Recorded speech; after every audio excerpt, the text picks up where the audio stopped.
हमारे ऊपर अल्लाह ने कुरान पाक में हर ईमान वाले को इसका हुक्म दिया है। या अय्युहल्लज़ीना आमनू, खिताब ईमान वालों को है, कुफ्फारों को नहीं है। या अय्युहल्लज़ीना आमनू कू अनफुसकुम व अहलीकुम नारा, ओ ईमान वालों अपने आप को और अपनी आल औलाद को जहन्नम की आग से बचाओ। আল্লাহ তাআলা কিনা কোরআনে পাকের মধ্যে প্রত্যেকটা মুমিনকে এই হুকুম তো দিছেনই যে কি নিজেকে যেমন নাকি জাহান্নামের আগুন থেকে বাঁচাবে, ঠিক তদ্রুপভাবে পরিবার পরিজন আত্মীয় স্বজনকে জাহান্নামের আগুন থেকে বাঁচানোর জন্য যে মেহনতের দরকার, ওই মেহনত করার জন্য আল্লাহ তাআলা ডাইরেক্ট হুকুম করছেন ও আনফুসাকুম ওয়া আহলিকুম নারা। হে মুমিন সকল, সমস্ত মুমিনদেরকে খেতাব করে আল্লাহ তাআলা বলেছেন, সম্বোধন করে বলেছেন, তোমরা কিনা নিজেদেরকে এবং নিজেদের পরিবার পরিজনকে জাহান্নামের আগুন থেকে বাঁচাও। हज़रत अली फरमाते हैं कि अपनी औलाद को जहन्नम से बचाने का क्या मतलब है इस आयत का। हज़रत अली फरमाते हैं कि अल्लिमुहुन्न दीन, खुद भी दीनदार बनो और अपनी औलाद को दीन सिखाओ। ये हर मुसलमान की जिम्मेदारी है और क़यामत के दिन इसको इसका जवाब देना होगा। বলে হযরত আলী রাদিয়াল্লাহু তাআলা বলেন যে নিজেকে জাহান্নামের আগুন থেকে বাঁচাও, পরিবার পরিজন থেকে জাহান্নামের আগুন থেকে বাঁচাও। এই কথার অর্থটা কি? তো তিনি বলেন আল্লিমুহুন্নাদ দ্বীন, তাদেরকে দ্বীন শিখাও। অর্থাৎ দ্বীন যেমন শিখাবে, দ্বীনের উপরে চলা শিখাবে, দ্বীনের উপরে উদ্বুদ্ধ করবে, দ্বীনের উপরে তাদেরকে খাড়া করবে, যাতে প্রত্যেকটা ঘরের ব্যক্তি সবাই যেন দ্বীনের উপরে চলে, দ্বীনের উপরে চলার জন্য অভ্যস্ত হয়। दीन कब सिखाएंगे? खुद भी दीन सीखेगा तब खुद दीनदार बनेगा और दीन सीखेगा तो अपने औलाद को दीन सिखाएगा। वरना कैसे सिखाएगा? দিন কখন শিখবে? বলে যে যখন নাকি দিন শিখবে, দিনের উপর চলবে, তখনই তো গিয়ে নিজের পরিবার পরিজনকে দিন শিখাবে, দিনের উপর উদ্বুদ্ধ করবে, দিনের উপর চলার জন্য সবাইকে উদ্বুদ্ধ করবে। दीन सिखाने के बाद फिर सब करो, ताजिर बनाओ, किसान बनाओ, इंजीनियर बनाओ, डॉक्टर बनाओ, जो भी बनाना बनाओ, लेकिन सबसे पहले दीन सीखना जरूरी है, सिखाना जरूरी है। সর্বপ্রথম তো আমি আপনি দিন শিখবো এবং দিন শিখাবো। দিন শিখানোর পরে যদি আপনি ব্যবসায়ী হন কোনো আপত্তি নাই, আপনি চাকরিজীবী হন কোনো আপত্তি নাই, আপনি ইঞ্জিনিয়ার হন, ডাক্তার হন, এক কথায় দুনিয়াতে যত প্রচলিত জীবন ব্যবস্থা আছে সব শিক্ষা আপনি শিক্ষিত হন, কিন্তু সর্বাগ্রে যেটা নাকি আমাকে করতে হবে তাহলে দিন শিখতে হবে এবং দিনের উপর চলার জন্য যোগ্যতা অর্জন করতে হবে, দিন শিখাইতে হবে। हमारी औलाद दीन सीख कर जिंदगी गुजारेगी तो डॉक्टरी में भी अल्लाह के दीन पर चल के जन्नत में जाएगा। আমাদের সন্তানরা যদি নাকি, আমাদের আত্মীয় স্বজনরা যদি নাকি দিন শিখে তাহলে করবে ডাক্তারি, কিন্তু ডাক্তারি করে তিনি কি করবেন? দিন ডাক্তারির মধ্যে এই চিকিৎসা জগতে তিনি দিনকে ঢুকাইবেন আর দিনের উপর চলার মাধ্যমে করবেন তো ডাক্তারি, কিন্তু মেরে ভাই যাবে বলে জানাবে। इंजीनियरिंग करते करते जन्नत में जाएगा दीन पर चलकर। একজন ইঞ্জিনিয়ার যেহেতু সে দিনদার, ওই ইঞ্জিনিয়ারের মধ্যে সে দিনকে ঢুকাবে, করবে তো ইঞ্জিনিয়ারিং, কিন্তু দিনের সাথে যেহেতু করবে তো জান্নাতে যাবে।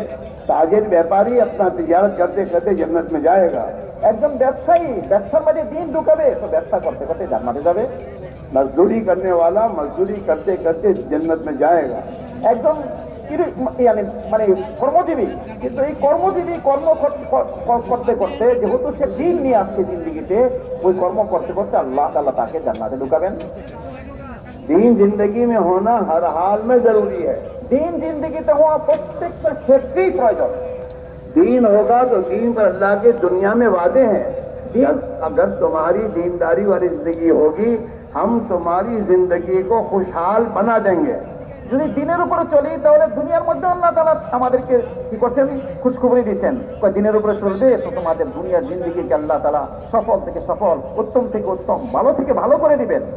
दीन जिंदगी में आएगा, आपस की दुश्मनियां खत्म होंगी। দিন জিন্দেগিতে আসবে তো आपसे দুশ্মনী থাকবে না, ভাই ভাই হয়ে যাবে। आपस में मोहब्बतें कायम होंगी, आपसे मोहब्बत भालोबासा कायम होबे। कुरान में अल्लाह ने अपने सहाबा पर अल्लाह ने अपने इस एहसान को समझाया है। वातसिमू बिहब्लिल्लाहि जमीअन वला तफर्रकू वज़कुरू निअमतल्लाहि अलैकुम इज़ कुंतुम अदाअन फअल्लफ़ बैन कुलूबिकुम फअस्बहतुम बिनिअमतिही इख़वाना। বলে আল্লাহ তাআলা উনি দিনের উপর চলার ফলে কি লাভ হয়েছে, সাহাবায়ে কেরাম রিদওয়ানুল্লাহি আলাইহিম আজমাইনের জীবনটাকে সমস্ত জগতের আনেওয়ালা কিয়ামত আনেওয়ালা কিয়ামত পর্যন্ত মানুষের জন্য স্পষ্ট করে প্রকাশ করে দিয়েছেন। বলে আল্লাহ তাআলা হুকুম করছেন, বলে তোমরা কিনা সবাই দিনকে একদম মজবুত থেকে মজবুত ভাবে ধরো, আর আপোষের ঝগড়া ফাসাদের মাঝে লিপ্ত হয়ে যাবে না। তোমরা যখন নাকি দিনকে মজবুত থেকে মজবুত ভাবে ধরবে, আপোষের ঝগড়া ফাসাদের মাঝে লিপ্ত হবে না, তখন কি হবে?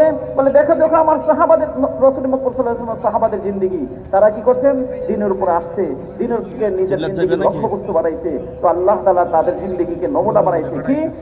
তারা আপোষের ঝগড়া ফাসাদ করতো, লড়াই আর মারামারি মেরে লিপ্ত ছিল, কিন্তু সব কিছু দুর্বৃত্ত হয়ে তাদের জিন্দেগি হয়ে গেছে একেবারে যেমন কিনা ভাই ভাই। বলে তাদের জিন্দেগি যদি নাকি আমাদের জিন্দেগিতে নিয়ে আসতে হয়, আমাদেরকে ওই পন্থায় অবলম্বন করতে হবে যে পন্থা নাকি ওনারা অবলম্বন করছেন। আর তাই আল্লাহ তাআলা বলছেন, ওয়াতাসিমু বিহাবলিল্লাহি জামিআ, সবাই মিলে দিনকে একেবারে আপোষে সবাই মিলে দিনকে মজবুত ভাবে ধরতে হবে। आगे बोलो नहीं, आयत तर्जुमा करो। তারপরে আমরা নিজেই উল্লেখ করছেন, বলে যখন যেমন নাকি সবাই মিলে দিনকে মজবুত ভাবে ধরবো, আপোষে কি হবো না, ছিন্ন ভিন্ন হবো না, তারপরে কি হবে? দেখো সাহাবাদের জিন্দেগি, সাহাবাদের জিন্দেগি ওয়াজকুরু নি'মাতাল্লাহি আলাইকুম ইয কুনতুম আদাআন ফাআল্লাফা বাইনা কুলুবিকুম ফাআসবাহতুম বিনি'মাতিহি ইখওয়ানা। বলে সাহাবাদের জিন্দেগি দেখো, সাহাবাদের তোমার আব্বা আইয়ে না লিপ্ত ছিলে, কিন্তু আল্লাহ তাআলা কিনা তোমাদের এই ঝগড়া ফাসাদ লড়াই সব দূরীভূত করে তোমাদেরকে ভাই ভাই বানাই দিয়েছেন। কেন? বলে এই নিয়ামতের ফলে, ইসলামের ফলে, দিনের ফলে, দিনের উপর চলার যোগ্যতা তোমাদের মাঝে আসছে এর ফলে। हमारी तमाम मुश्किलात का हल ये है कि दीन जिंदगी में मेहनत करके लाया जाए। আমাদের জিন্দগিতে যত সমস্যা আছে, সব সমস্যার একটাই সমাধান, মেহনত করে নিজের জিন্দগিতে দিনকে ফুটিয়ে তোলা। आपस की लड़ाइयाँ और मैदों से जिंदगी में तंगियाँ और रोजी में मैदों बेबरकती और ये जितनी भी जो परेशानियाँ हैं, इसका एक ही हल है कि हम सहाबा की तरह मेहनत करके जिंदगी में दीन को दाखिल करें। মানে যদি নাকি আমরা সাহাবায়ে কেরাম রিদওয়ানুল্লাহি আলাইহিম আজমাইনদের মতো মেহনত করে নিজের জিন্দগিতে দিন নিয়ে আসি, তাহলে কি হবে? আমাদের জিন্দগির সমস্ত সমস্যাগুলো দূর হয়ে যাবে। সমস্যা কি? সমস্যা হলো আপোষে আমাদের লড়াই ঝগড়া ফাসাদ, আপোষে দ্বন্দ্ব, সমস্যা। মানে এগুলোকে আল্লাহ তাআলা যেমন নাকি দূরীভূত করবেন, এমনি ভাবে আমাদের অভাব অনটনকে আল্লাহ তাআলা দূর করে দিবেন। এমনি ভাবে আপোষের মধ্যে বরকত নাই, বরকত খালি ছয় সমস্যা, বলে বেবরকতিকে আল্লাহ তাআলা দূর করে দিয়া বরকত দিয়ে আল্লাহ তাআলা পরিপূর্ণ করে দিবেন। এক কথায় কাপড় বিদেশ থেকে কাটিং ফিটিং মেরে ভাই সমস্যা মুক্ত জিন্দগি করতে চাই, বেবরকত মন্দির জিন্দগি করতে চাই, আপোষে লজ্জা ফাসাদ মুক্ত জিন্দগি করতে চাই, তাহলে আমাদের জিন্দগিতে ওই মেহনত করতে হবে যে সাহাবারা করছেন, আর মেহনত করে দিনকে জিন্দগিতে নিয়ে আসতে হবে। मेरे भाइयों, ये यूं ही हो रहा है, ये पूरा आसमान के फैसले से हो रहा है। युदब्बिरुल अम्र मिन अस्समाइ इलल अर्द, आसमान से अल्लाह के ये फैसले हैं। हमारी जिंदगी में दीन नहीं है, अल्लाह के अहकाम नहीं है और खुशबू का तरीका नहीं है, इस पर आसपास से ये फैसले हो रहे हैं। जनाब रसूलुल्लाह सल्लल्लाहु अलैहि वसल्लम जब मेराज में तशरीफ ले गए, तो आपने वहाँ जाकर देखा कि जमीन से कोई चीज ऊपर आ रही है और आसमान से कोई चीज नीचे जा रही है। आपने हजरत जिब्रील से पूछा, जिब्रील क्या है? तो जिब्रील ने कहा कि जो चीज जमीन से ऊपर आ रही है वो आपकी उम्मत के अमाल है, और जो चीज आसमान से नीचे जा रही है वो इनके अमाल पर अल्लाह के फैसले हैं। উনি বলেন যে দুনিয়াতে আপোষের ছয় সমস্যা এবং বিভিন্ন রকমের ছয় সমস্যা, ভয় পেরেশানি, অথবা সুখ দুঃখ দেখা যাচ্ছে, এটা এরকমই না যে নিজে নিজেই হচ্ছে, না না, এই সব কিছু ফায়সালা করতেছেন আল্লাহ। আসমান থেকে আল্লাহ তাআলা এই ব্যাপারে ফায়সালা অবতরণ করতেছেন। উনি বলেন রাসূল মুহাম্মদ সাল্লাল্লাহু আলাইহি ওয়াসাল্লাম যখন কিনা মেরাজে গেলেন, তো মেরাজে যাওয়ার পরে তিনি দেখলেন জমিন থেকে কিছু উঠতেছে, আসমান থেকে কিছু অবতরণ হচ্ছে। হযরত জিবরাইল আলাইহিস সালামকে জিজ্ঞেস করলেন, ভাই জিবরাইল, এই কি জিনিস যেটা নাকি জমিন থেকে উপরে উঠতেছে আবার আসমান থেকে অবতরণ করতেছে? বলে জমিন থেকে যা উঠতেছে তা হলো আপনার উম্মতের আমাল, আর আসমান থেকে যা অবতরণ হচ্ছে তা হলো আল্লাহ পাকের পক্ষ থেকে ফয়সালা। উনি বলেন যে আমাদের জীবনে যত সমস্যা, আমাদের জীবনে যত অবস্থা আছে, সেই সব অবস্থাগুলো হলো সম্পর্কিত আমাদের সাথে। আমাল যেমন হবে অবস্থা তেমনই হবে। আমার যদি ভালো হয় অবস্থা ভালো হবে, আমার যদি খারাপ হয় অবস্থা খারাপ হবে। कुरान में अल्लाह अपना फैसला सुना रहा है, वमन आरद अन जिक्री फइन्न लहू मईशतन दनका, जो भी मुसलमान ईमान वाला या जगह जो अपने अल्लाह के हुक्मों से एराज करेगा और अल्लाह के हुक्मों को तोड़ेगा, अल्लाह फरमाते हैं हम उसकी जिंदगी को तंग कर देंगे। আল্লাহ তাআলা কোরআনে পাকের মধ্যে সাফ ঘোষণা করে দিয়েছেন, কয় যে কোনো ব্যক্তি নিজের জিন্দেগিকে আল্লাহ পাকের কোরআন থেকে বিমুখ করবে, আল্লাহ তাআলা তার জিন্দেগি কি করবেন, একদম সংকীর্ণময় থেকে সংকীর্ণময়, মেরে ভাই কষ্ট করে দিয়া একেবারে যন্ত্রণার পেরেশানি আল্লাহ তাআলা ভরে দিবেন। इसलिए मेरे भाइयों, अल्लाह ने रहम फरमाकर और हमारे हालात को दुरुस्त करने के लिए इस जमाने में अपनी नबी वाली मेहनत को सहाबा की तरह उमूमी तौर पर और जो उम्मत की जिंदगी में दीन आए, इसके लिए उमूमी सहाबा की तरतीब पर मेहनत को दुनिया में जिंदा फरमाया है। বলে আল্লাহ তাআলা আমাদের দুর্বলতার উপর রহম করে কিনা ওই মেহনত, যে মেহনত কিনা সাহাবায়ে কেরাম রিদওয়ানুল্লাহি আলাইহিম আজমাইনের জিন্দেগিতে চালু ছিল, ওই মেহনতকে আল্লাহ তাআলা নিজে মেহেরবানি করে আমভাবে আমাদের উপরে চালু করে দিচ্ছেন। মেরে ভাই, এটা আল্লাহ পাকের বিশেষ একটা নিয়ামত, বিশেষ একটা মেরে ভাই দান আল্লাহ পাকের পক্ষ থেকে। हाँ, ये उम्मत अल्लाह को बहुत प्यारी है, আর এই উম্মত আল্লাহ পাকের কাছে বড়ই পছন্দনীয় উম্মত, क्योंकि ये उम्मत अल्लाह के प्यारे नबी हज़रत मोहम्मद की उम्मत है। কারণ এই উম্মত হলো রাসূল মুহাম্মদ সাল্লাল্লাহু আলাইহি ওয়াসাল্লাম, যিনি কিনা আল্লাহ পাকের কাছে সবচেয়ে বেশি প্রিয়, ওই প্রিয় নবীর প্রিয় উম্মত। इस उम्मत को उम्मत रहमत बनाया, এই উম্মতকে আল্লাহ তাআলা উম্মতের রহমত বানাইছেন। उम्मत मरहुमा, উম্মতে মরহুমা বলা হয়, যাদের পর সদা সর্বদা আল্লাহ রহম করবেন একের পর এক। और इस उम्मत को जो दीन दिया वो दीन रहमत दिया। আর আল্লাহ তাআলা এই উম্মতকে যে আব্দুর রাজ্জাক, দিনটা সম্পূর্ণই রহমত। ये उम्मत जब भी दीन पर आएगी अल्लाह की रहमत की आगोश में आ जाएगी। আর যখন এই উম্মত দিনের উপরে আসবে, আল্লাহ পাকের রহমত দ্বারা তাদেরকে আল্লাহ তাআলা আচ্ছান্বিত করে দিবেন, তাদেরকে দেখে নেবেন। अल्लाह रहम फरमाकर इस उम्मत की तमाम मुश्किलात को आसान करेगा। আর আল্লাহ তাআলা যখন রহম করবেন তো উম্মতের সব সমস্যাকে আল্লাহ তাআলা অবশ্যই দূরীভূত করে দিবেন। और इस उम्मत को इस दीन की वजह से दुनिया में इज्जत देगा। আর দিনের মাধ্যমে আল্লাহ তাআলা এই উম্মতকে ইজ্জতের চরম পর্যায়ে পৌঁছাবেন। इज्जत मुल्कों में नहीं है, कुर्सियों में नहीं है, माल पैसों में नहीं है। ইজ্জত মালের মধ্যে, ছয় সম্মানের মধ্যে, পদপঞ্চের মধ্যে অথবা 10 ডিগ্রির মধ্যে আল্লাহ তাআলা ইজ্জতকে রাখেন নাই। सोने चांदी में नहीं है, স্বর্ণ মুদ্রার মধ্যে আল্লাহ তাআলা ইজ্জতকে রাখেন নাই। पेट्रोल में नहीं है। পেট্রোলের মধ্যে আল্লাহ ইজ্জত রাখেন নাই। इज्जत अल्लाह के पास, वलिल्लाहि इज्जत, अल्लाह ताला मालिक तो एक अल्लाह ही है। ইজ্জত তো আল্লাহ পাকের জন্য, কারণ তিনি নিজেই ঘোষণা করছেন ইজ্জত হলো একমাত্র আল্লাহ পাকের জন্য। वलिल्लाहि इज्जत वली रसूली, আল্লাহ পাকের জন্য ইজ্জত আর আল্লাহ পাকের নবীর জন্য ইজ্জত। वलिल मोमिनीन, আর মুমিনদের জন্য আল্লাহ তাআলা ইজ্জত রাখছেন। इज्जत का फैसला तो इनके लिए अल्लाह की तरफ से होगा। ইজ্জতের ফয়সালা তো আল্লাহ পাকের পক্ষ থেকে হবে।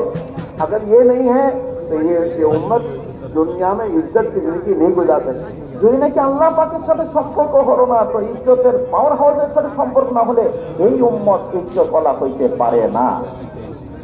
हज़रत उमर फारूक ने रज़ी अल्लाह तआला अन्हु ने बैतुल मुक़द्दस की फतह के मौके पर इस उम्मत को एक पैगाम दिया था साहबा के जरिए। उन्हें फरमाया था, नहनु कुन्ना अज़ल्लन्नास आज़्ज़नल्लाहु बिल इस्लाम, हम दुनिया में सबसे ज़लील थे, हमारा कोई पोजीशन नहीं था, हमारा कोई वैल्यू नहीं था, अल्लाह ने दीन इस्लाम के जरिए हमें इज्जत दी। মানে ইজ্জত সম্পর্ক হলো আল্লাহ পাকের সাথে, দিনের সাথে। দিনের উপরে চলবে তো আল্লাহ তাআলা ইজ্জত দিবেন। ওই প্রসঙ্গে তিনি বলেছেন, হযরত ওমর ফারুক রাদিয়াল্লাহু তাআলা আনহু সমস্ত জগতের মানুষকে মেরে ভাই একটা পয়গাম দিচ্ছিলেন সাহাবায়ে কেরাম রিদওয়ানুল্লাহি আলাইহিম আজমাইনের মাধ্যমে। মেরে ভাই যখন কিনা তিনি বাইতুল মুকাদ্দাসে গেলেন, বাইতুল মুকাদ্দাস আল্লাহ তাআলা ফাতহ করলেন, তখন মেরে ভাই তিনি একটা কথা বলছিলেন। তিনি বলেছিলেন, কুন্না কওমান আলিল্লাহ, আমরা ছিলাম একদম দুনিয়ার মাঝে সবচেয়ে নিকৃষ্টতম মানুষ। কোনো পয় পজিশন ছিল না, কোনো ভ্যালু ছিল না, কোনো সম্মান ছিল না, কেউ আমাদেরকে জিজ্ঞাসা করতো না। কিন্তু আল্লাহ তাআলা নিজেই ইসলামের মাধ্যমে আমাদেরকে সম্মানিত করতেন, আমাদেরকে সম্মান দান করতেন আল্লাহ তাআলা ইসলামের মাধ্যমে। हमारा कोई पोजीशन नहीं था दुनिया में, আমাদের কোনো পয় পজিশন ছিল না দুনিয়ার মধ্যে।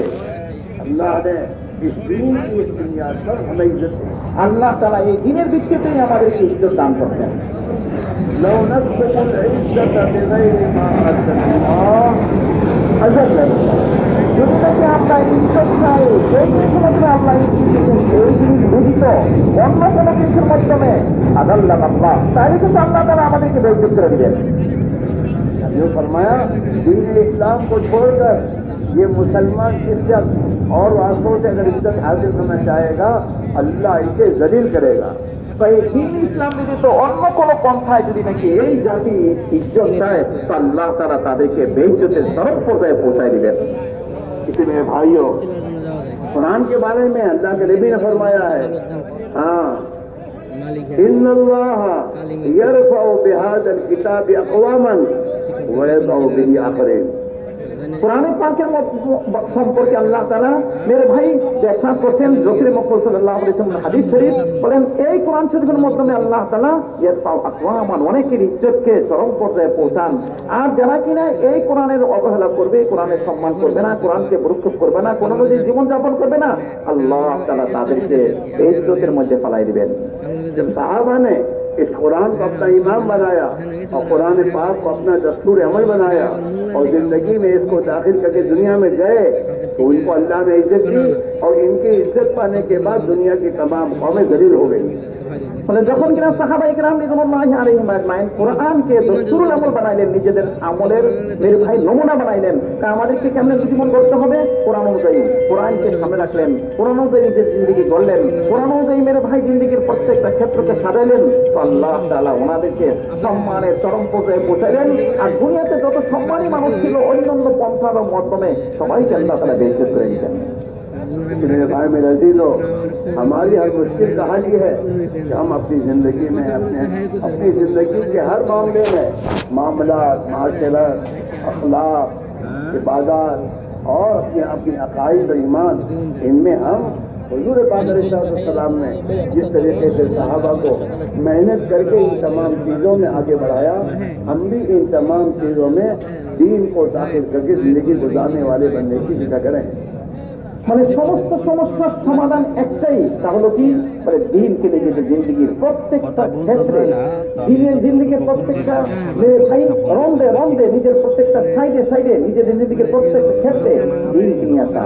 চাই এটা ইবাদতের লাইনই হোক, চাই এটা মুআমালাতের লাইনই হোক, অথবা মুআশরাতের লাইনই হোক, অথবা আখলাকের লাইনই হোক, অথবা আকায়েদের লাইনই হোক, অথবা ঈমানের লাইনই হোক। দুনিয়াতে চলার জন্য যতগুলো সাইড এবং যতগুলো লাইন আছে, প্রত্যেকটা লাইনেই যেন মেহনত করে দিন নিজের জিন্দগিতে দিন নিয়ে আসি।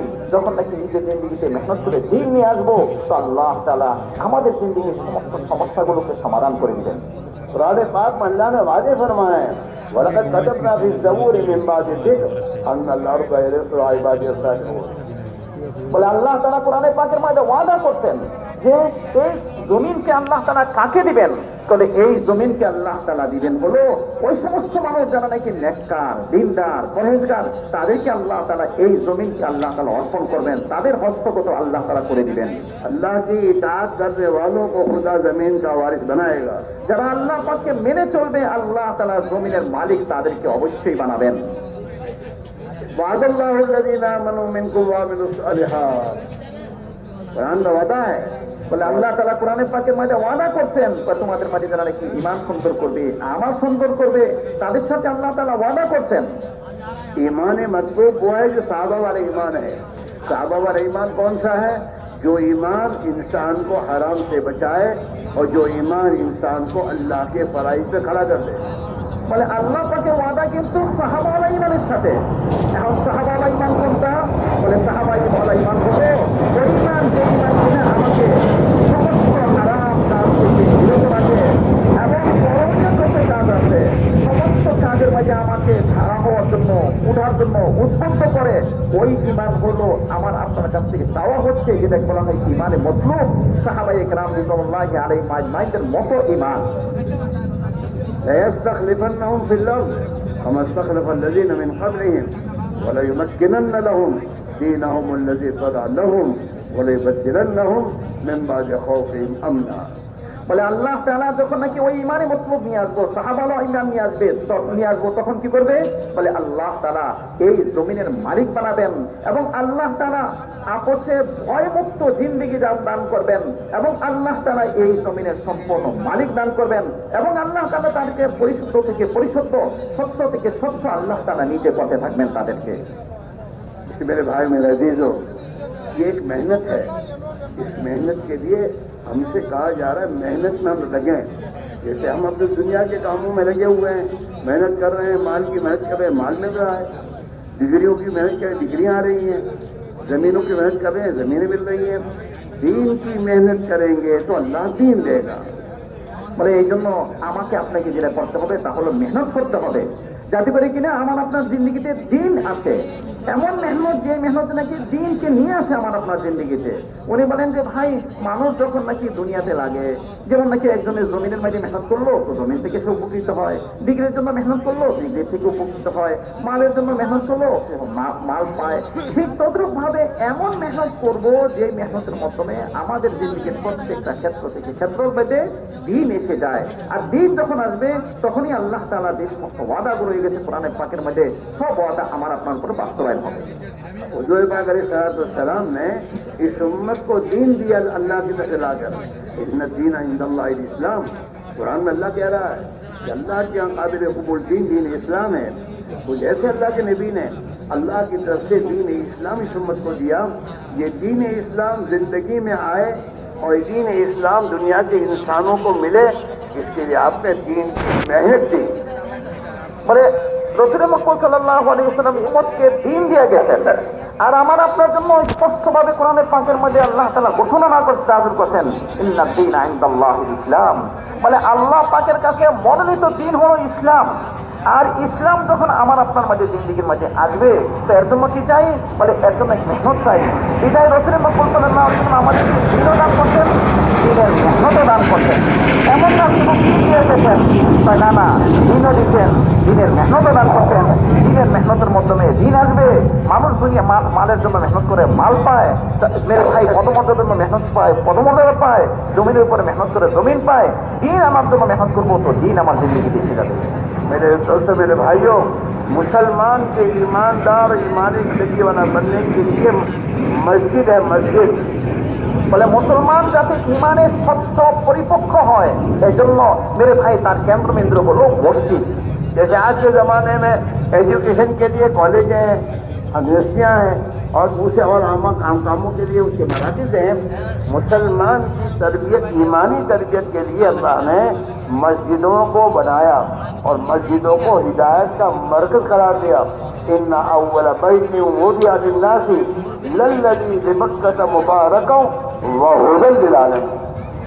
মানে যেমন কিনা দুনিয়াতে মানুষ ডিগ্রি অর্জন করার জন্য কলেজ থাকে, ইউনিভার্সিটি থাকে, ঠিক তদ্রুপভাবে ইমানি ডিগ্রিতে টয়টম্বর হওয়ার জন্য, পরিপক্ক হওয়ার জন্য আল্লাহ তাআলা রাখছেন হলো মসজিদ।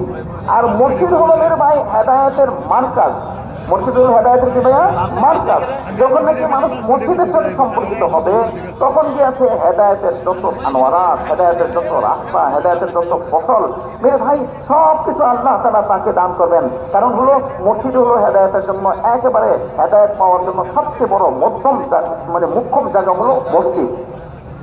सबसे पहले अल्लाह ने जमीन पर मस्जिद की जगह को पैदा किया। সর্বপ্রথম আল্লাহ তাআলা জমিনের মধ্যে মসজিদের জায়গাটা কি বানাইছেন? मस्जिद को पहले जगह बनाई, फिर दुनिया को প্রথমে আল্লাহ মসজিদের জায়গাটা বানাইছেন, তারপরে আস্তে আস্তে আস্তে আস্তে দুনিয়ার সমস্ত জায়গাগুলো বিস্তার লাভ করাইছেন আল্লাহ তাআলা। हुजूर पाक अलैहिस्सलाम के ज़माने में मदीना मुनव्वरा में मस्जिद नबी सिर्फ नमाज के लिए नहीं थी, वो রাসূল মুহাম্মদ সাল্লাল্লাহু আলাইহি ওয়াসাল্লামের জামানায় মসজিদে নববী শুধু নামাজের জন্য ছিল যে তাই না, বরঞ্চ নামাজের সাথে সাথে আরো হাজারো কাজ করতেন। बल्कि ईमानी तरबियत के तमाम अमाल थे, दावत की मेहनत थी, तालीम और ताल्लुम, सीखने सिखाना, अपनी ज़रूरत का दीन सीखना, दूसरों को सिखाना, ज़िक्र और इबादत। हर मुसलमान, कोई बेनमाजी नहीं मिलेगा आपको हुजूर के ज़माने में, और कोई आदमी जाहिल नहीं मिलेगा दुनिया में और सहाबा में। और चौथी खिदमत, एक दूसरे की खिदमत करना, अपने दूसरे भाइयों की खिदमत करने के माने उनके काम आना, उनको लूटना मुटना नहीं, उनको तो खिदमत करना और अखलाक से जिंदगी गुजारना। ये चार अमाल हुजूर की मस्जिद में हुजूर ने जिंदा फरमाए थे, और मदीना के एक एक मुसलमान अपनी दुनिया के कारोबार के साथ इन अमाल में लगकर अपनी तबीयत करते थे। বলে রাসূল মুহাম্মদ সাল্লাল্লাহু আলাইহি ওয়াসাল্লাম মদিনা শরীফের মসজিদকে মেরে ভাই শুধু নামাজের জন্য বানাইছেন যে তা না, যেমন কিনা একদিকে নামাজ হইতো, ঠিক তদ্রুপ ভাবে তালিম আর তাল্লুম শিখানোর একটা পরিবেশ ছিল। মেরে ভাই এমনি ভাবে প্রত্যেকটা মানুষ যেমন শিখতেন, ঠিক তদ্রুপ ভাবে শিখাইতেন। যেমনি ভাবে মসজিদ নবীর মধ্যে কোনো একটা মানুষ বেনামাজি ছিল না মসজিদ মদিনা শরীফের মধ্যে। কারণ কি, ওই যে শিখতেন আর শিখাইতেন, সবার ইমান যাতে তরবিয়ত হয়, সবার ইমান যাতে উন্নত হয়, সবার ইমানের যাতে পরিপক্ষ অর্জন করে, এর জন্য এমন মেহনত হয়েছে, যেমন দাওয়াতের মেহনত, ঠিক তদ্রুপভাবে তালিম তালুম শিখানোর মেহনত। এমনি ভাবে প্রত্যেকটা মানুষ যাতে করে যেমন কিনা কেউ বেনামাজি না থাকে, কেউ জাহেল না থাকে। সাহাবাদের মধ্যে কেউ জাহেল ছিলেন না, সবাই নিজের প্রয়োজনীয় এলেমগুলোকে যতটুকু শিখার ততটুকু মেরে ভাই মসজিদ নববীতে শিখিয়ে নিতেন, নবীদের শহরে থেকে শিখিয়ে নিতেন, মেরে ভাই অন্যদের কাছ থেকে শিখিয়ে নিতেন। তো দাওয়াতের পরিবেশ, তালিম তালুমের পরিবেশ, এমনি ভাবে আপসের খেদমতের পরিবেশ, একে অপরের খেদমত করা। মেরে ভাই খেদমতের দ্বারা সুবিধা অর্জন করাই না, বরঞ্চ আরেক ভাইয়ের যে প্রয়োজন আছে এই প্রয়োজনটা মিটে যায়, তার প্রয়োজনটা মিলে ভাই উদ্ধার হয়ে যায়, ছেড়ে যায়, তার প্রয়োজনটা সে পূর্ণ করতে পারে, এর জন্য মেহনত ছিল। আর মেরে ভাই প্রত্যেকটা মানুষের জীবন ছিল আখলাক দ্বারা সুসজ্জিত, স্বার্থপরতার কোনো নামগন্ধ ছিল না, সবাই আখলাককে উত্তম থেকে উত্তম করছিলেন। তো আমার আপনার জিন্দিগি যেন মেরে ভাইকে হয়, এই সমস্ত আমার দ্বারা জিন্দিগি হয়। বলে যে যখন নাকি আমি এই সমস্ত আমালগুলো করবো, আমার জিন্দিগির প্রত্যেকটা সাইড আমি কোনো অবস্থানেই থাকি না কেন, চাই আমি ব্যবসা প্রতিষ্ঠান থাকি, চাই আমি কৃষি প্রতিষ্ঠান থাকি, চাই আমি অন্য কোনো কাজে থাকি, সব জায়গাগুলো আমার মেরে ভাই দিন দ্বারা সুসজ্জিত হবে। মসজিদ নববীতে এই দাওয়া ছিল। भाइयों, मस्जिद बैतुल्लाह शरीफ जो है वो मरकज हिदायत करार दिया गया। इन्ना अव्वला बैतिन वुदिअ लिन्नासि लल्लज़ी बिबरकत मुबारक, बरकत की जगह और हिदायत की जगह ये बैतुल्लाह को अल्लाह ने करार दिया है। अब हमारी पूरी दुनिया के इंसानों को हिदायत मिले और बरकत मिले, इसके लिए हुजूर ने हर जगह मस्जिदों की बुनियाद डाली। आप मदीना मुनव्वरा गए तो मदीना मुनव्वरा जाकर सबसे पहले आपने मस्जिद की बुनियाद डाली। বলেন যে বাইতুল্লাহ শরীফ যে আছে এটা হলো হেদায়েতের একদম মূল সেন্টার, আবার এমনি ভাবে বরকতের মূল সেন্টার। প্রত্যেকটা মানুষ যাতে মেরে ভাই হেদায়েত পেয়ে যায়, বরকত পেয়ে যায়, তাই তো আল্লাহ পাকের নিয়ে সাথে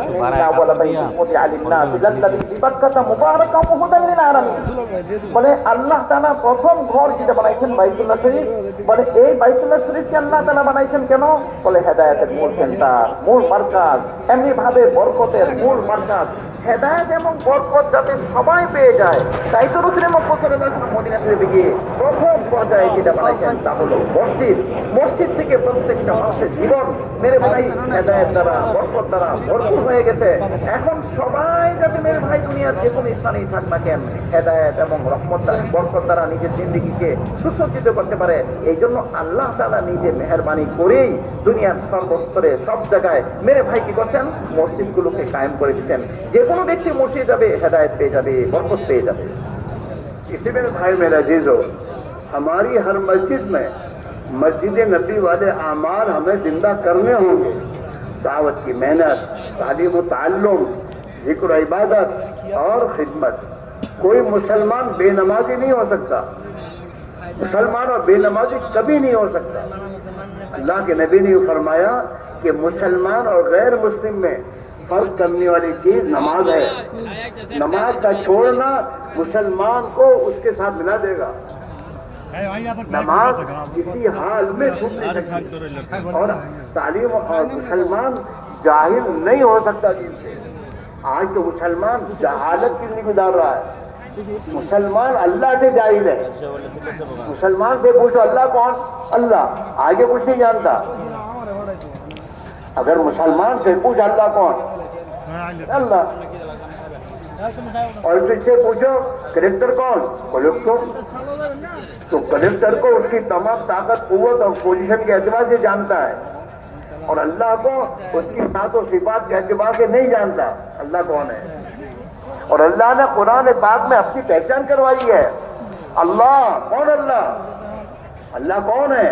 अल्लज़ी रफ़अ अस्समावाति बिग़ैरि अमदिन तरौनहा अल्लाह इतनी बड़ी कुदरत और ताकत वाला है जिसने इतना बड़ा आसमान बगैर किसी सुतून के और बगैर किसी लटकाए बगैर अटकाए इस आसमान को अपनी कुदरत से थाम रखा है और उसको उठा रखा है। जैसे तुम्हारी आंखें देख रही हैं, कहने को नहीं है, तुम्हारे सामने है, तुम्हारे नजदीक। तुम्हारा कोई इंजीनियर 10 बाई 10 की छत बगैर मेजर से अटकाए बगैर लटकाए ऊपर कर सकता है? बोलो, नहीं कर सकता। 10 बाई 10 की छत नहीं कर सकता। इतना बड़ा आसमान, लाखों करोड़ों मीलों का वही आसमान, इसको अल्लाह ने अपनी कुदरत से आसमान को उठा रखा है। जैसे तुम्हारी आंखें देख रही हैं, जो चीजें तुम्हारे लिए मुमकिन नहीं है, अल्लाह क्या मुमकिन नहीं मौजूद है।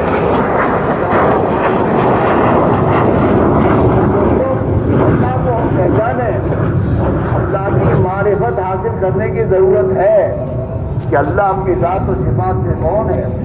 इसकी तबलीग में सबसे पहले ईमान है कि ईमान पर मेहनत करो। जैसे सहाबा ने